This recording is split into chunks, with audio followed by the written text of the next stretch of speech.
Assalamualaikum warahmatullahi wabarakatuh. Innal hamdalillah nahmaduhu wa nasta'inuhu wa nastaghfiruh wa na'udzu billahi min shururi anfusina wa min sayyiati a'malina.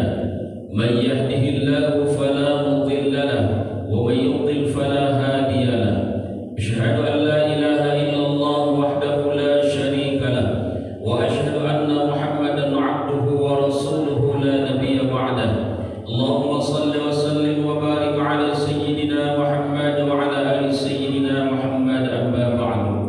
Bapak Ibu sekalian yang dirahmati oleh Allah Subhanahu wa taala, pertama dan terutama sekali mari kita sampaikan puja dan puji syukur kita kepada Allah Subhanahu wa taala dengan mengucapkan satu kalimat mulia, alhamdulillahirabbil alamin. Segala puji bagi Allah Rabb semesta alam, yang mana Allah Subhanahu wa taala telah memberikan kepada kita nikmat yang luar biasa banyaknya. Pada malam hari ini pun Allah Subhanahu wa taala telah berikan kesempatan kepada kita melaksanakan salat Isya secara berjamaah. Satu ketika Nabi sallallahu alaihi wasallam bersabda, "Man shallal 'isya'a fi jama'atin faka'annama qama nisfal lail, wa man shalla subha fi jama'atin faka'annama shallal laila kullahu."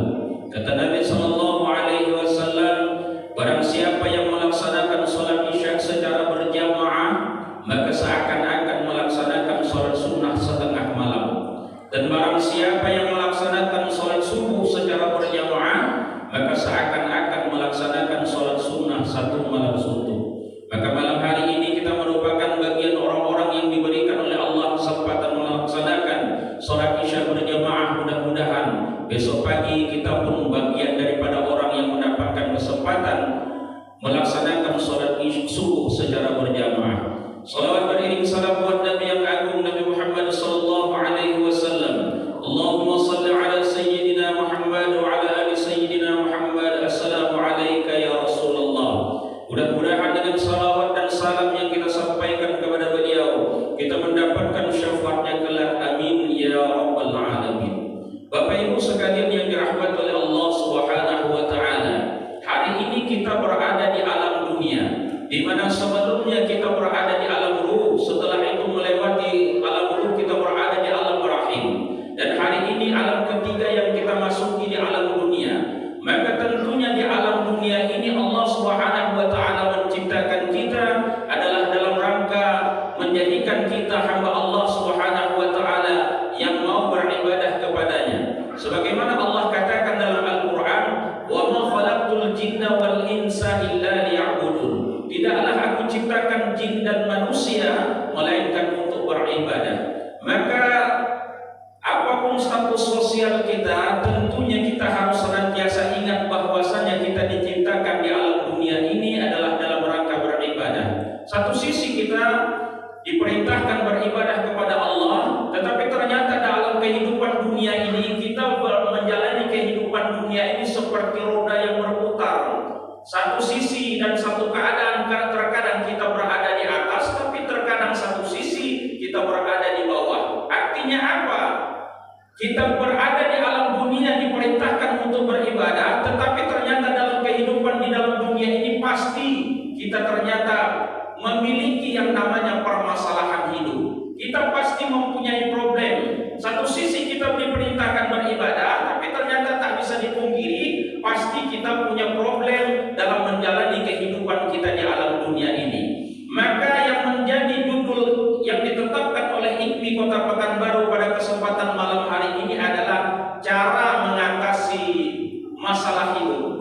Maka tentunya ketika kita menjalani kehidupan ini pasti punya masalah. Maka siapapun diri kita, kaya ataupun miskin, tua ataupun muda, konglomerat ataupun orang melarat, pejabat maupun rakyat, berkulit hitam maupun berkulit putih, apapun suku bangsanya, orang Minang ke dia, orang Jawa, orang Melayu, orang Bugis, orang Banjar dan lain sebagainya, maka pasti di alam dunia ini dia memiliki yang namanya permasalahan hidup. Dan permasalahan hidup itu sendiri banyak macam ragamnya. Maka tentunya ketika ditetapkan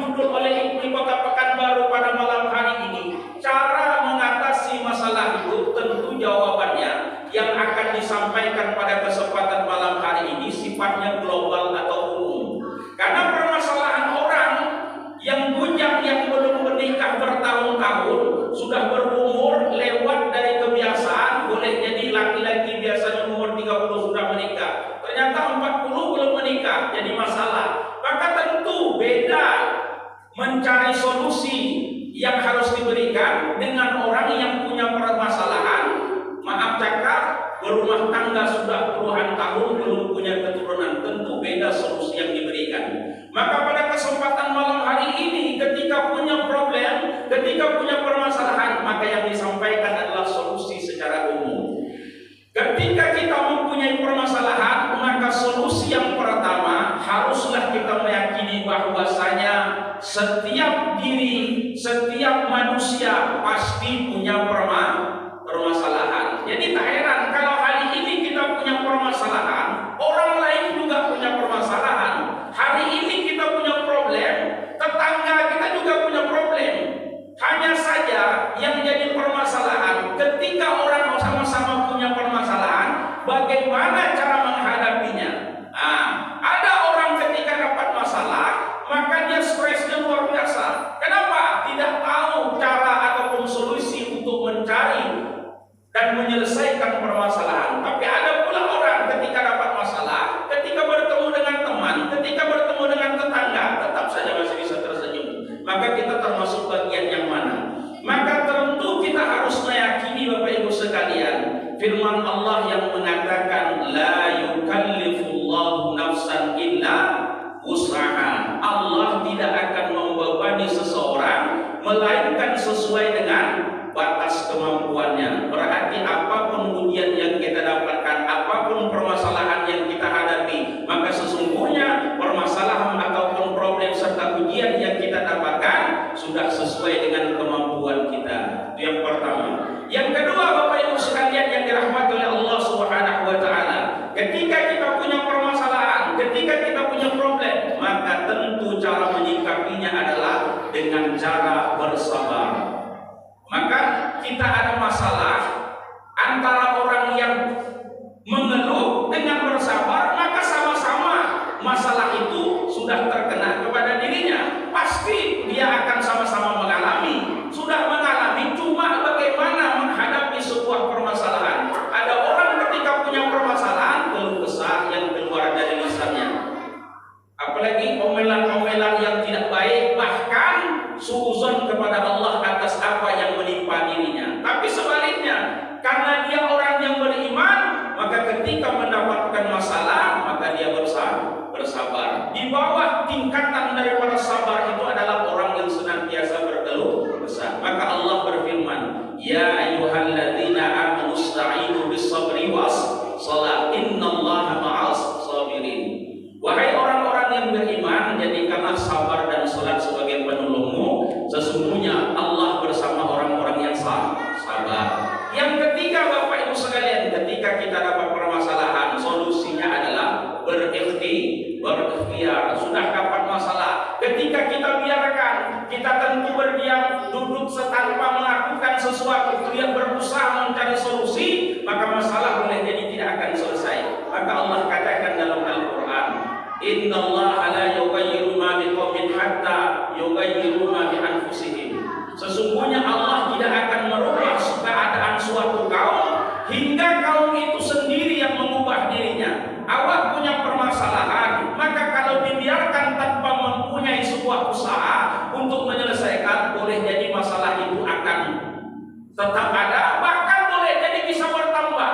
Tetapi tentunya bagi orang yang beriman, ketika dia bertambah bermasalah, dia bersabar, kemudian berusaha mencari solusi, menghadapi dengan gentleman, menghadapi dengan lapang dada, menghadapi semua itu dengan menerima, lalu kemudian berusaha mencari solusi dari setiap permasalahan.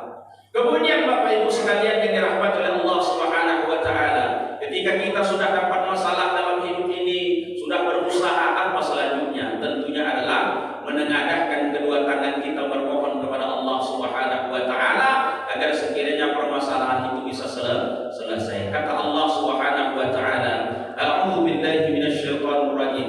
Wa idza sa'alaka 'ibadi fa inni qarib ujibu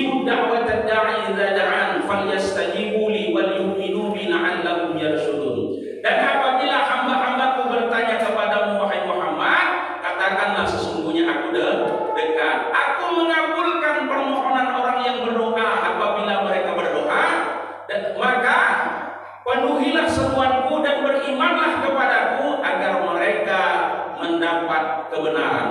Maka Bapak Ibu sekalian yang dirahmati oleh Allah, Allah sendiri sudah menyatakan apabila ada orang meminta, hamba meminta, maka Allah akan kabulkan. Maka cara Allah mengabulkan doa ada 3. Pertama, seseorang meminta, maka Allah kabulkan sesuai apa yang dimintanya. 2, boleh jadi orang berdoa, dia minta A, tetapi yang Allah kabulkan B. Kenapa? Boleh jadi yang diminta oleh seorang hamba kepada Allah, Allah nilai tak cocok untuk dia, tak pantas dia dapatkan itu, tapi Allah ganti yang lain yang sesuai dengan kebutuhannya. Dan yang ketiga, Allah tidak kabulkan doa itu di dunia, tetapi Allah ganti berupa ganjaran pahala nanti di akhirat. Jadi sesungguhnya doa kita dikabulkan oleh Allah. Tapi mengapa doa bisa tidak terkabul? Boleh jadi dikarenakan memakan makanan yang haram, meminum minuman yang haram, kemudian mendapatkan rezeki yang haram. Maka itulah yang menjadikan doa kita tidak akan dikabulkan oleh Allah Subhanahu wa taala. Kata Nabi, ada seorang yang melakukan perjalanan, rambutnya acak-acakan penuh dengan debu, bajunya pucal penuh dengan debu, lalu menengadahkan kedua tangan, ya Rabb, ya Rabb, ya Rabb, doa akan dikabulkan. Kenapa?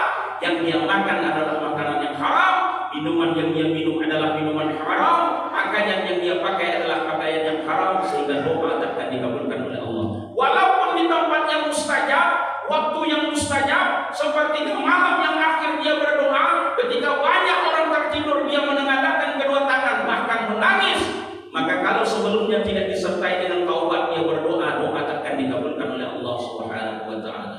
Bapak Ibu sekalian yang dirahmati Allah Subhanahu wa taala, selanjutnya kalau kita punya masalah, maka tentunya setelah berdoa adalah kita bertawakal kepada Allah. Wa may yattaqillaha yaj'al lahu makhraja. Siapa yang bertawakal kepada Allah, dia akan membukakan jalan keluar dari setiap permasalahannya. Maka apapun permasalahan kita Bapak Ibu sekalian, berusaha sudah, bersabar sudah, berikhtiar sudah, berdoa sudah, maka kemudian selanjutnya adalah bertawakal, serahkan segala apa yang terjadi dengan ketetapan dan keinginan dari Allah Subhanahu wa taala. Kita menerima dengan apa yang telah Allah Subhanahu wa taala tetapkan. Terakhir Bapak Ibu sekalian, mengapa kita penuh permasalahan?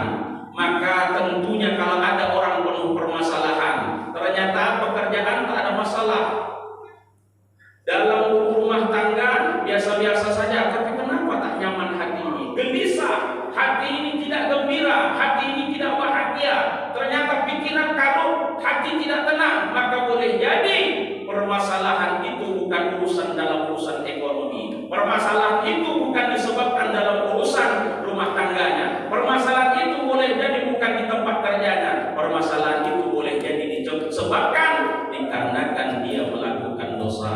Karena setiap orang yang melakukan dosa, dua yang akan terjadi. Pertama, hati tidak akan tenang, dan yang kedua dia akan berusaha menutupi dosanya tersebut dari pandangan manusia. Maka Bapak Ibu sekalian yang dirahmati Allah Subhanahu wa taala, tiada yang lain yang bisa kita lakukan ketika kita terlanjur melakukan dosa. Ternyata dosa itu yang menyebabkan hati tidak bahagia, ternyata masalah semakin rumit dalam kehidupan yang kita jalani. Maka selanjutnya adalah bagaimana kita bertaubat kepada Allah Subhanahu wa taala. Kata Allah, ya ayyuhalladzina amanu tubu ilallahi taubatan nasuha. Wahai orang-orang yang beriman, bertaubatlah kepada Allah dengan taubatan nasuha.